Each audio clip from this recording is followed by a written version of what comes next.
Assalamualaikum warahmatullahi wabarakatuh. Kami dari kelompok 4 ingin menampilkan drama yang berjudul Rindu Kampung yang terinspirasi dari Ngeri-Ngeri Sedap. Saya Tito Bagus Ardiansyah, saya sebagai Pak Panji. Halo, saya Suci Dumat Ramadhani, berperan sebagai Ibu Asih, istri dari Pak Panji. Saya Robi Wijaya, berperan sebagai Radit, anak pertama. Nama saya Sobirotin Latifah, saya berperan sebagai Salma, sebagai anak kedua. Saya Robi Datanuel, berperan sebagai Gali, anak ketiga. Saya Rizky Ferdiansyah, saya berperan sebagai Danu. Perkenalkan, nama saya Soraya Frani Isworo, berperan sebagai Bude Sekar. Nama saya Wahyu Wulan, berperan sebagai Dara, sebagai pacarnya Radit. Perkenalkan, nama saya Teofan Aji Nathanael, berperan sebagai narator.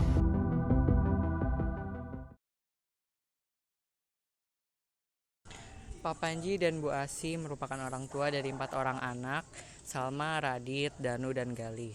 Salma tinggal bersama orang tuanya di Surakarta, sementara yang lain tinggal di kota-kota luar dengan karirnya tersendiri. Karena rindu dan menjelang sebuah pesta syukuran, kedua orang tua ingin anak-anaknya pulang. Namun terhalang dilema, Radit ingin melamar seorang wanita namun dilarang Pak Panji karena tidak sesuai dengan kriterianya. Danu adalah seorang selebgram baru meski ia sedang kuliah, tetapi ia malah malas-malasan. Sementara Gali tinggal di Bandung dengan seseorang bernama Bude Sekar, usai kuliah dan tidak ingin kembali ke kampungnya. Di suatu pagi yang cerah setelah sarapan, Pak Panji dan Bu Asih mengobrol santai sambil duduk manis di teras rumahnya.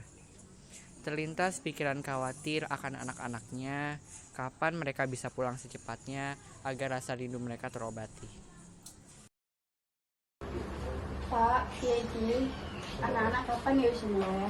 Ya gimana tuh Bu, anak-anak kita kan kerja, bapak sebenarnya kangen, tapi dia kayak bapak sekali.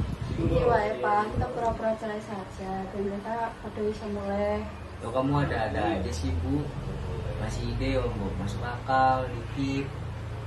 Loh, Bapak sendiri juga kangen kan? Itulah satu-satunya jalan mereka bisa mulai. Loh masa sampai segitunya tuh Bu. Ya wes. Tapi kalau ada apa-apa, Bapak nggak mau tanggung jawab loh ya. Akhirnya Pak Panji menuruti rencana istrinya.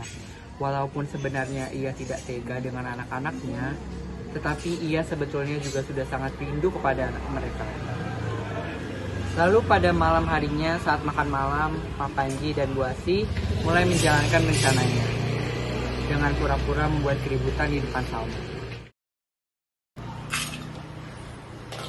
Makanannya gak enak. Itu Pak, mau sehari-harian makanannya iki. Wes rasa komen. Wong bedinane nyapu ngepel aku. Wes rasa neko-neko atau Pak? Bu, sopo sing selama ini biayain anak-anak sekolah, listrik, air, siapa Bu? Bapak Bu. Wes lah Pak, aku raulus, aku pengen cerai ae. Pak Panji pun juga pergi keluar rumah sementara Bu Asih berdiam di kamar yang pada sebenarnya omongan yang ia katakan tadi merupakan keluh kesah ia sebagai seorang istri. Mereka meninggalkan Salma sendirian di meja makan. Salma kebingungan harus apa. Duh, gimana sih Bapak sama Ibu pakai cerai-ceraian segala? Boya bisa diomongin dulu baik-baik. Mau gak mau kan ngabarin Aden sama Mas Radit. Salma pun dengan sigap langsung mengabari adik-adiknya. Dan Mas Radit tanpa Salma ketahui bahwa mereka sedang mengalami kesibukannya masing-masing. Buat kamu. Apa nih kok temen banget kamu ngajak ke mereka? Iya, lagi pengen aja. Makasih ya. BTW kan kamu udah gak pulang kamu. Kamu gak kangenin bapak kamu? Kangen sih, tapi kan masih bisa video callan. Ya udah kapan-kapan kalau pas kamu libur pulang kampung, pasti mereka juga kangen kamu tahu. Iya, Dara Bawel. Radit yang dimana tadinya juga lupa terhadap kampung halamannya pun teringat kembali karena perkataan Dara. Pada beberapa bulan lalu, Radit mengenalkan sang kekasih Dara kepada Pak Panji dan Bu Asih. Tetapi Pak Panji sudah tidak suka duluan, padahal belum tahu sifat Dara yang begitu sayang sama keluarganya. Maka dari itu pun Radit jarang berkomunikasi dengan orang tuanya. Udah nggak apa-apa Bude, Gali aja. Udah biarin Bude. Udah nggak apa-apa Bude.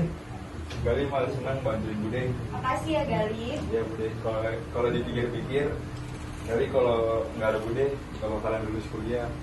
Oh, kamu ini masih aja ngomongin hal itu. Itu kan dari rezeki kamu. Bude bisa biayain kamu kuliah sampai lulus. Ngomong-ngomong, kamu ngapain pulang kampung apa, Lid?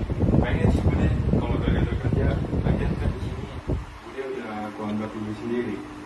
Gali, kamu tuh mesti ingat susah payah ibumu waktu nyokolahin, ngelahirin kamu. Jangan karena Bude bisa bantuin kamu lulus kuliah, terus hubungan ibu kamu sama kamu jadi renggang. Ya Bude, nanti aku bakalan pulang kampung kok. Gali yang aslinya mempunyai perasaan sedih dan merasa tak dianggap keluarganya karena dulu waktu ia ingin lulus kuliah, keluarganya mengalami kesulitan ekonomi dan tidak bisa hadir di kelulusannya, tetapi Bude Sekarlah yang membantu Gali agar bisa lulus dan menemaninya di acara kelulusannya. Galuh merasa iri karena adiknya Danu yang dibiayai kuliah, tetapi malah menyia-nyiakan kesempatan dan malah menjadi selebgram. Halo guys, back again with me Danu. Jadi hari ini gue bakal jalan-jalan aja gitu sih, dan gue bakal nyari hidden game yang ada di Jakarta. Bang, cobain deh hidden game dekat Solo, banyak tuh. Masa sih guys? Gue jadi keinget dulu gue pernah jalan bareng nyokap bokap di daerah sana. Ternyata walau Danu cuek terhadap keluarganya, di hatinya masih tersimpan kenangan ia dulu bersama keluarganya. Ia merasa rindu terhadap keluarganya. Lalu beberapa saat kemudian kesibukan mereka dikejutkan oleh berita buruk yang disampaikan oleh Salma melalui chat grup. Mereka semua kaget melihat kabar kalau ibu dan bapaknya ingin cerai. Alhasil mereka berdiskusi lewat video call. Gimana nih Mas Radit, Dek? Tadi mereka memang berantem karena Bapak nggak tahu terima kasih. Kok bisa? Emangnya ada apa, Kak? Ya iya, orang ibu habis selesai nyapu nyuci ngepel, Bapak malah bilang makan yang dimasak ibu nggak enak. Ya ampun, masalah gitu aja sampai pengen cerai. Emang nggak bisa dibicarakan baik-baik apa? Aku ya harus bilangin ibu, apa sih kayak ibu iso mikir sampai segitune. Ibu pengennya piye sekarang, jare ya tetep kekeh arep cerai karo bapak. Pokoknya Mas Radit sama Ade harus kesini biar masalah ini cepet kelar. Aduh, ada-ada aja keluarga ini. Aku tuh baru ngelamar kerja loh. Nanti kalau ada perusahaan yang mau wawancara aku gimana? Tahu nih, aku juga ada endorse barang. Besok lagi datanya. Ntar kalau ditunda, kayaknya bisa kabur. Gali, Danu, Mas tahu kalian sibuk. Mas juga sibuk. Tapi apa kalian nggak kangen sama, nggak sayang sama keluarga ini? Nggak kangen kita kumpul bareng lagi? Kita udah 4 tahun nggak kumpul bareng, nggak pulang kampung. Mau nggak mau kita harus pulang kampung ke Solo, Dek, buat nyelesain masalah ini. Akhirnya Radit, Gali, dan Danu memutuskan untuk pulang kampung dan bertemu keluarganya untuk menyelesaikan masalah. Sampainya di sana, mereka langsung memeluk kedua orang tuanya dan rasa rindu mereka pun akhirnya bisa terobati. Keesokan harinya mereka membahas masalah perceraian yang ibu inginkan. Sementara itu di meja makan terlihat semua orang canggung dan bingung. Lalu Radit memulai percakapannya. Pak, Bu, monggo, siapa yang mau jelasin masalah ini? Bapak rasa nggak ada yang perlu dijelasin, orang kita baik-baik aja ya Bu. Ya Sak, aku wes capek Pak karo kowe Pak. Ben dino kelayapan. Mana janjimu yang dulu Pak, katanya mau sehidup semati sama Ibu. Janjimu kuwi gur palsu Pak. Bu, udah. Sekarang Bapak sadar, Bapak nggak bisa tempatin janji, Bapak nggak bisa bikin keluarga ini bahagia. Tapi Bapak nggak mau kalau sampai keluarga ini hancur karena Bapak minta maaf ke Roko ya Bu. Akhirnya mereka semua bisa berkumpul kembali, saling memaafkan dan saling berdamai. Pak Panji yang tadinya keras kepala dan cuek, sekarang menjadi pendengar yang baik dan bisa diandalkan Bu Asih. Pak Panji juga belajar dari kesalahan menilai seseorang, yaitu Dara. Ia akhirnya bertemu Dara dan merestui hubungannya dengan Radit. Pak Panji juga berterima kasih kepada Bude Sekar atas apa yang telah ia lakukan selama ini kepada anaknya Galih. Ia juga menerima pekerjaan Danu sebagai selebgram dan mendukung apa yang anaknya suka. Pesan yang bisa diambil dari drama ini adalah keluarga sepatutnya jadi tempat untuk berbagi, bukan untuk menuntut, tapi justru belajar mendengar satu sama lain. Saling mendengarkan satu sama lain jadi salah satu kunci harmonis hubungan keluarga. Hal itu penting agar masalah dalam keluarga bisa diselesaikan dengan baik. Di drama ini, Pak Panji menunjukkan sikap bahwa segala masalah di keluarga harus diselesaikan dengan caranya. Akhirnya anak-anaknya pun tidak terbiasa bercerita kepadanya, termasuk jika ada masalah. Padahal, orang tua dan anak mungkin saja punya perbedaan pendapat dan hal itu wajar terjadi. Agar menemukan solusi, penting untuk membuka ruang diskusi. Dengan begitu, orang tua dan anak bisa sama-sama nyaman menyampaikan pendapatnya dan menemukan solusi bersama. Orang tua harus siap untuk mengikuti perubahan zaman dan mendampingi tumbuh kembang anak dengan baik. Orang tua tidak bisa menerapkan metode didikan anak yang dirasakannya dulu pada anak-anak mereka di masa sekarang.